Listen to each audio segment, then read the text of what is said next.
That's that pure persistence. It really is. Yeah. And I think if we could all tap into a little bit of that toddler energy when it comes to our goals and our dreams, we would be unstoppable. I love that.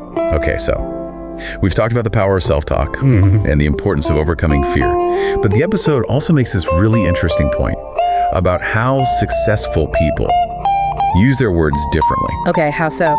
Well, Leroy interviews a bunch of different entrepreneurs and athletes and artists. Yeah. And he finds that there are some common threads in the way that they use language. Like what? Well, for one thing, they're very intentional with their words. They don't just blurt out whatever comes to mind. They really think about the message that they're trying to convey, and they choose their words carefully. Oh, that makes sense. They also tend to use a lot of empowering language Yeah. and affirmations, and they're not afraid to ask for what they need. So they're basically putting all of these principles into practice. Exactly. They're walking the walk, not just talking the talk. Right. But thinking about all of this makes me wonder What's that?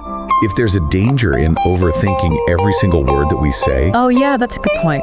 Could it actually stifle our spontaneity and authenticity? I see what you mean. If we're constantly trying to craft the perfect sentence, are we really being ourselves? That's a really interesting question, and I think there's a balance to be struck here.